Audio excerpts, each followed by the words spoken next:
The modern diet is broken. Some people say fats will kill you, other people say carbohydrates are poison. One group worships meat, the other worships plants. Everyone is arguing about ingredients while metabolic disease explodes around us. But the human body is not a political ideology, it is a signaling system. Every meal you eat is not just calories, it's information. Your hormones, cells, immune system, nervous system, and metabolism are constantly reading environmental signals and adapting to them. So the real question is not what diet tribe do you belong to? The real question is what biological environment are you creating inside your body every single day? I'm Professor Zane Cyrus. This is Tactical Ontology. And today we're going to explore the optimal human diet, not as a dogma, but as a systems level understanding of human metabolism. This is not about perfection. You don't need to live in the mountains drinking raw milk and meditating at sunrise to be a healthy person. An average person with an average salary can dramatically improve their metabolic health just by understanding a few core principles and removing some of the dangerous modern inputs. Because health is not magic, it's biological coherence. This is systems level complexity science, grounded in converging nutritional and metabolic evidence. Studies in the description as always.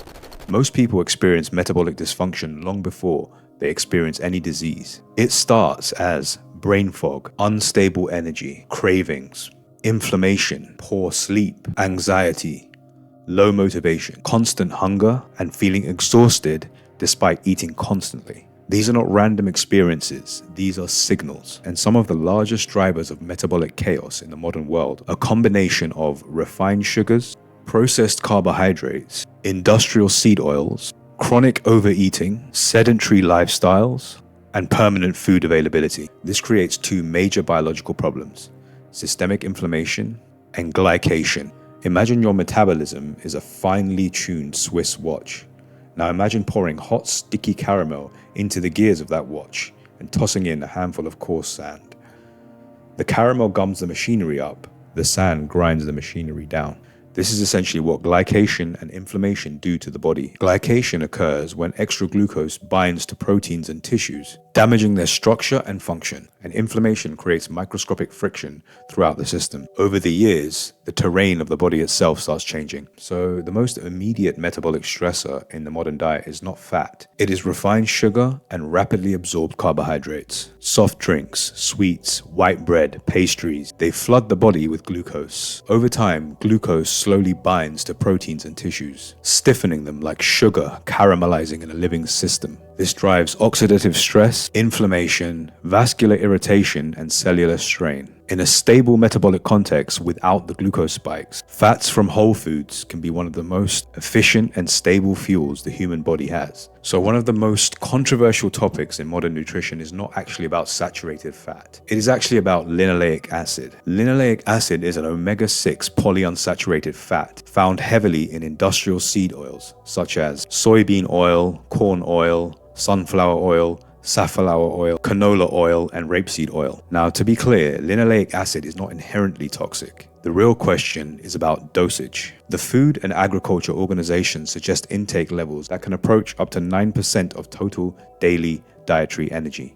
But many researchers in frontier metabolic science argue that optimal intake may be dramatically lower, potentially closer to 1 to 3% of calories for oxidative stability and cellular function. The problem is that modern populations often consume far beyond this. Many people unknowingly consume up to 10% of linoleic acid and over from their total calories every single day. Not because they're drinking seed oils directly or cooking in seed oils every day, but because the modern food system saturates almost everything with them. Restaurant deep fryers, fast food, packaged snacks, commercial sauces, and ultra-processed foods. And biologically, dosage matters, because these fats become incorporated into your cellular tissues and membranes over time, degrading them. Your mitochondria are the power plants of the human body, but every power plant depends on containment. Imagine trying to contain a high-pressure nuclear reactor using walls made of wet cardboard. At first, everything appears functional, but under constant oxidative stress and constant metabolic pressure,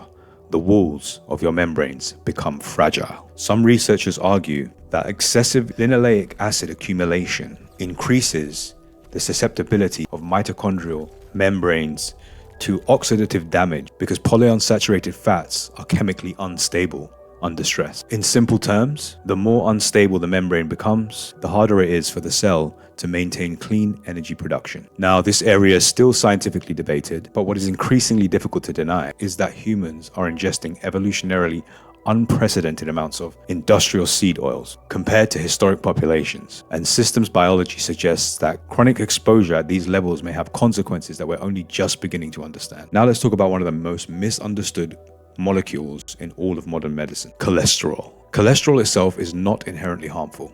Your body literally needs it to survive. It's used to build cell membranes, produce testosterone and estrogen, create vitamin D, produce bile acids, and support neurological function. The problem is that most modern discussions often massively oversimplify lipoprotein biology into good cholesterol and bad cholesterol. But LDL is not actually cholesterol. LDL, low density lipoprotein, is a transport vehicle, and cholesterol is the cargo. LDL is the delivery truck transporting it through the bloodstream. The issue is not the existence of the trucks, which are natural biological formations. The issue is the environment that those trucks are traveling through, which is your cardiovascular system. Now, not all LDL behaves the same way.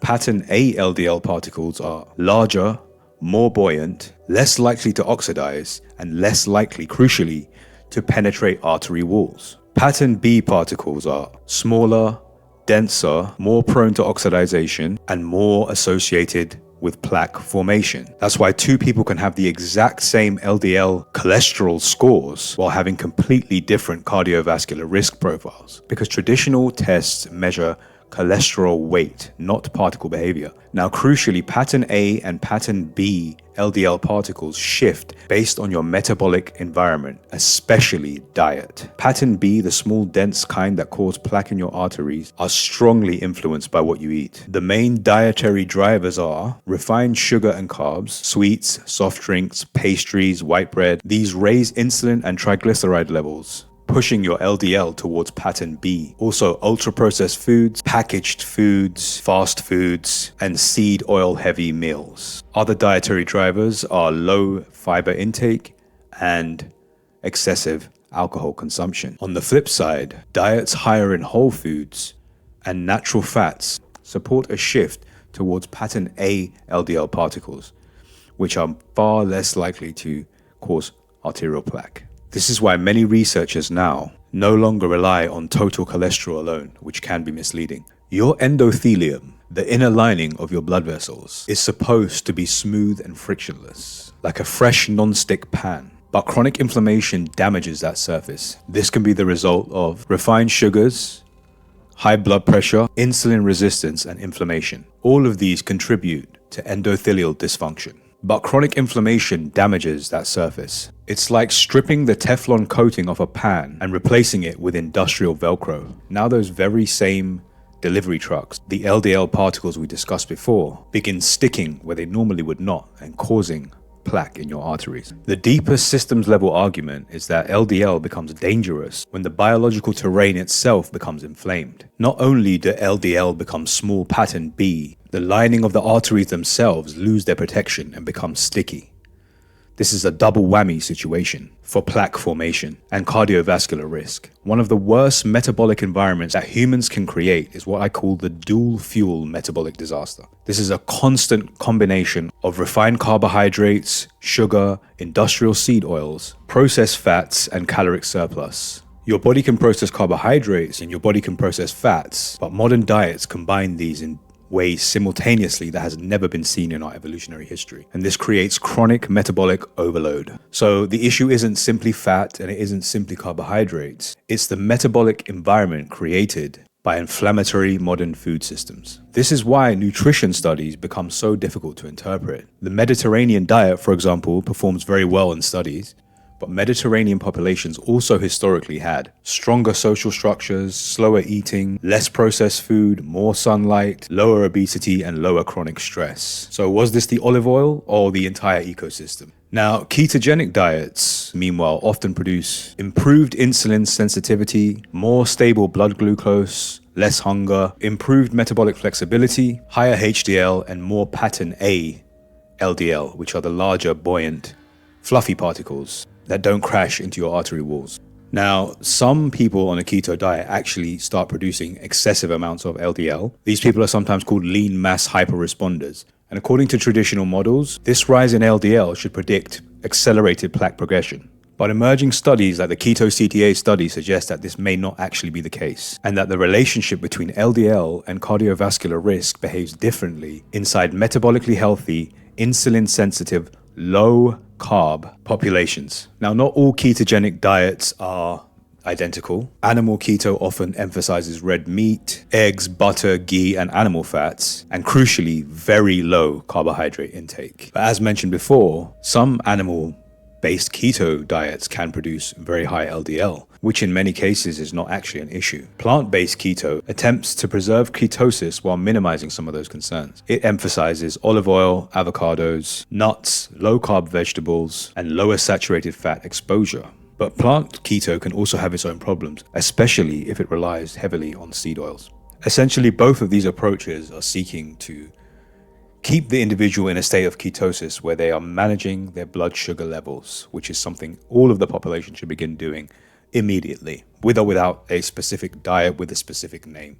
Now, modern humans exist in a state of nearly permanent abundance, constant eating, constant stimulation, and constant growth signaling. This is where pathways like mTOR and IGF-1 become important. mTOR is associated with growth, nutrient abundance, and anabolic signaling. Now, growth itself is not bad. You need mTOR to build muscle, repair tissue, and survive. But the argument emerging from longevity science is that chronically elevated growth signaling without repair may create long-term problems. People like Brian Johnson have popularized this idea through extreme longevity protocols focused on caloric control, fasting, glucose regulation, sleep optimization, inflammation reduction, and biomarker tracking. The core concept is simple. If your body is constantly in growth mode, the deeper cellular cleanup systems never activate. It's like keeping an office building open 24 hours a day. The workers never leave, so the repair crews never get to access and fix the structure. Fasting, lower insulin states, and caloric restriction may help active autophagy, which is the body's internal cleanup and recycling system. So what actually creates the optimal human state? Not ideology, not diet tribalism, and not a single miracle food. Signals. The optimal human diet is one that creates biological coherence across multiple systems simultaneously. The future of nutrition is not tribalism. It is systems biology. The body is constantly listening to every environment you create. Every meal, every stress response, every sleep cycle, every inflammatory signal, and every spike in blood sugar. Your biology adapts to all of it. The question is not whether your body is changing. The question is, what environment are you asking it to survive in? Because the optimal human diet is not ultimately about restriction. It's about creating a biological environment where the human organism can finally operate the way it was designed to. So here are the 6 signals with actions that you yourself can take. Signal number 1 would be stable blood glucose, low insulin. When blood sugar spikes and crashes constantly, the system becomes biologically noisy. What improves this signal? Avoiding refined sugar completely, soft drinks, chocolate, sweets, desserts, dramatically reducing refined carbs, white breads, pastries, snacks. Pair your carbohydrates with protein and fiber to slow absorption. Eat whole foods as a default, meaning the vast majority of what you eat: meat, fish, eggs, vegetables, legumes. Walk 10 to 15 minutes after meals to blunt glucose spikes, and stop constantly snacking. Allow gaps between meals. Fewer spikes is the goal. Fewer crashes and more stable energy and appetite. Number 2, the repair permission signal. Lower mTOR and fasting windows. Constant feeding keeps the body in growth and storage mode. Repair processes activate more deeply when nutrient signaling drops. What improves this signal? Stop eating 2 to 3 hours before sleep. Maintain 12 to 16 hours overnight fasting window when possible. Avoid grazing all day. No constant snacking. Eat until satisfied, not continually eating. Optional, you can do 1 to 2 structured fasting windows per week. Number 3, healthy lipoprotein transport. This is about how smoothly fats and cholesterol are transported. What improves this signal? Reduce refined sugar and excess refined carbs. Increase fiber intake. Prioritize omega-3 sources, fish, seafood. Reduce trans fats completely, processed food, fried fast foods. Focus on extra virgin olive oil. avocado oil, nuts, seeds, fatty fish, egg yolks, natural dairy fats like butter and ghee, full fat yogurt, coconut, and coconut products. The goal is to lower triglycerides, improve HDL, which is the recycling system for cholesterol, and reduce particle dysfunction. Number 4 is mitochondrial efficiency. Mitochondria respond directly to movement, oxygen demand, and metabolic flexibility. What improves this signal? Strength training 2 to 4 times a week, zone 2 cardio, walking, cycling, daily steps. You want to go for 8 to 12,000 target range, morning sunlight exposure, cold exposure, which could be a cold shower. Avoid chronic inactivity, long sitting without breaks. Number 5, autophagy and cellular maintenance. This is the body's internal recycling system that we discussed. What drives this signal? Maintain overnight fasting windows, avoid constant eating throughout the day, exercise regularly, keep insulin levels low for extended period, and prioritize sleep quality. Avoid late night eating. Finally, the 6th signal for an optimal human diet is hormonal and circadian coherence. This is the master integration layer where everything else aligns, and your hormones stabilize naturally. Sleep 7 to 9 hours consistently, get morning daylight exposure within 1 hour of waking, dim lights at night, eat earlier in the day where possible, manage stress load, maintain adequate protein intake, and avoid chronic overeating.